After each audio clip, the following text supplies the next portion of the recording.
Ƙarshen magana ita ce manzon Allah ne abbanki.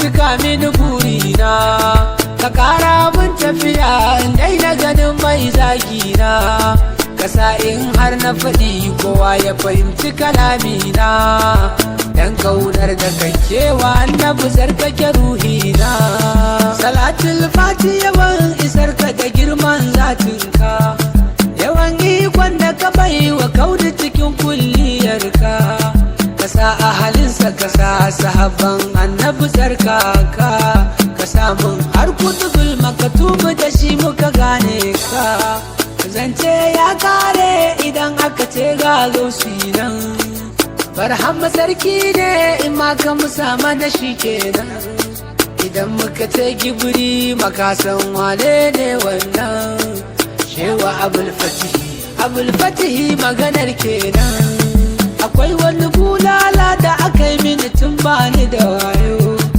ba wani wanda ya san an yi mini dan ba na wayo sai da na girma na san zafinta a nan aka mun koyo ko kai ne kaga yadda aka yi mini sai ka ce wayo ku ba na aran hankalinku yau ma zan gwada sa'ata dan girman Allah a dinga fahimtar wakata alkibla da ya ce da su aka gane abun bauta inda na gane haka nake da sarrafa muryata salamu alaiki batulu gama a kofar ɗakinki salamu alaiki yawan isarki da girman zatinki salamu alaiki yawan sirrin da kuka yi da abanki salamu alaiki yawan imama sanda usaininki batula na rantse da Allah ba wata ingaki girma ya kare idan aka bude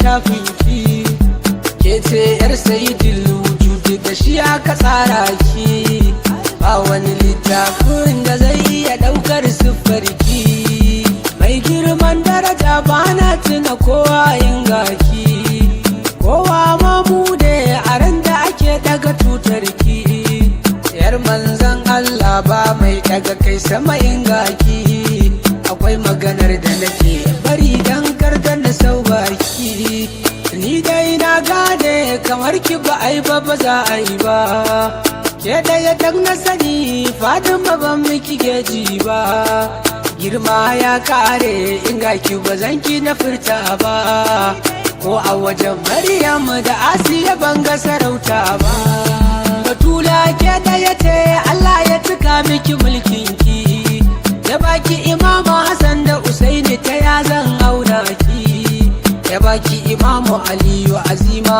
babu misalinki kashan magana ita ce manzan Allah ne abbanki ba wata wacce ta kai ki mukami har abadan abada girma ne naki daban yake na shaida ba dan ke ba muna a cikin hadari dole su yarda wanda ya ja da faɗi ki Fatima dole ya sha sanda Bahaushe ne ya faɗi da safa ake kamun fara du girma na dabi zai kare idan ana zara ko kai wawa ne ka san babu kamar Zahara ka daina ganin mahakan a gidanmu da safa ake shara gari in ya waye haske ba zai kiya haska ba duk wanda ya kalli sama ya san ba zai yi ya shafa ba idan ni na yaro kai mai ya hana ka faɗi ba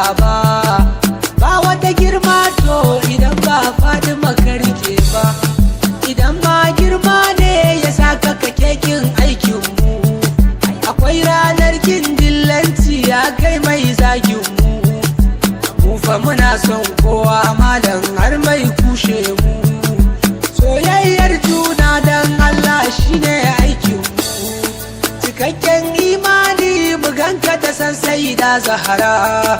Idan kuma ka saba wa hakan tafiyarka akwai kura.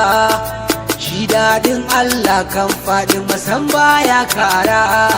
Ka je ka ji tarihi ka ji wace ce Sayyida Zahra. Akwai wani sakalci da ake a cikin jama'a yanzu, mai san Fadima ne abin zagi wai har yanzu. A baya fa an yi ta yi kamata yayi a bari yanzu. Kan mu fa ya waye ku gane tun jiya mun cazu. Rabo in yaran ta hasada ba za ta yi aiki ba. Wanda ya san Allah ba zai taɓa raina halitta ba. Duk wani ɗan faila idansa ba za ka ga kwanta ba. Fadima daidai ce ba za fa ta bar mu mutabe ba. Abincin kura ne nama mu masu biyayya ne. Giwa ne zomo ma naman daji ne. Kabar kallon siffa mu masu barin soyayya ne. Idan haka ya kauce wa fahimta mu fa halitta ne. Idan haushin mu kake ji je ka yi shi ma aiki ne. Idan kyamar mu kake je ka yi shi ma aiki ne. Idan zagin mu kake ka je ka yi shi ma aiki ne. Allah baya barin bawa haka nawa kasida ne. Batula ki sake azawa abba da kon soyayyar ki. Dan girman Ahmad Ali da Sharif dan sadanki. Dan abban zaituna ki bar ni na rayu da hubbinki. Batula sabida sharu mai Fadima kimin budinki. Batula sabida sharu mai Fadima kimin budinki.